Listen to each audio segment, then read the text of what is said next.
entertainment is the green zone, which can be found on the screens in front of you. From the greenery of my home to the vast mysteries of the great outdoors, there's so much in this natural world to explore. And if you have something green to share, let me know in the comments below. Hello everyone, welcome back or welcome to the HeyEunziverse. Today we have another episode of Species Spotlight and it's on the Ceropegia genus. My current collection is only Ceropegia woodii and the different varieties within that particular species, but at the end I'll be mentioning some other Ceropegia species that I have on my wish list.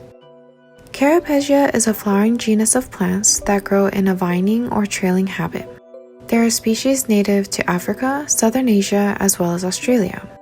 It's often considered a succulent type of plant because the leaves store quite a bit of water.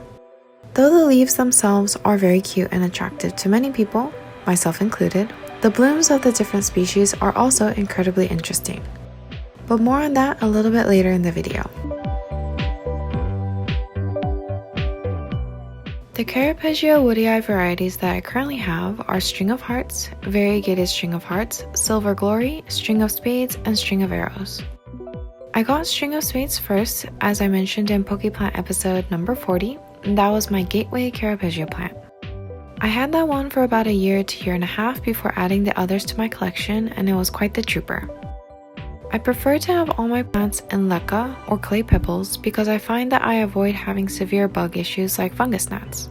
But most people have their Ceropegia plants in soil, so when I transitioned the String of Spades to leca, I wasn't sure how it would go. Lucky for me, I didn't lose much, if any, of the plant, but while it wasn't dying, it also wasn't really growing. Thinking back on it now, I believe it's because I had it hanging in a really low light spot and Ceropegia prefer pretty bright light. Fast forward to mid-2022. When I got the other Ceropegia woodii varieties, I took over a very well lit spot of my house to set up a Ceropegia and Heya display. Most of the Ceropegia did extremely well with the move to leca and brighter light, with a few exceptions. I find that the Variegated String of Hearts is a lot more finicky than the others, but I'm not too sure why that is. Also, the original Silver Glory that I got was very small and didn't do well when I transitioned it to leca, so I had to replace it sometime later and the new Silver Glory is growing just fine. Maybe that first plant just wasn't established enough to handle big changes like that.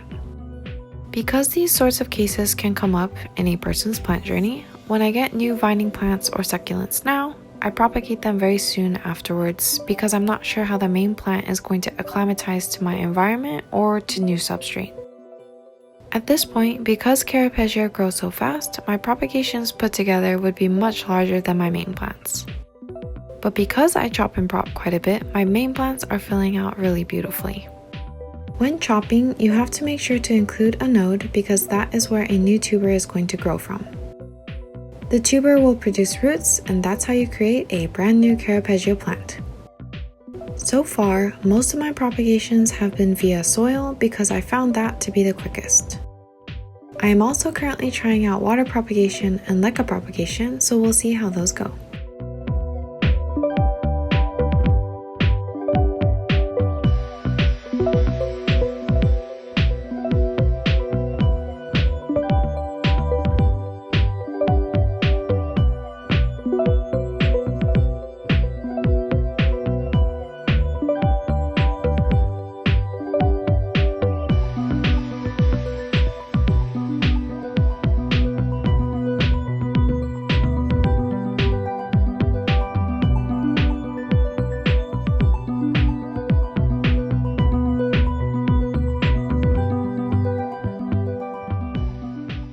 The propagations I have growing outside are all soil.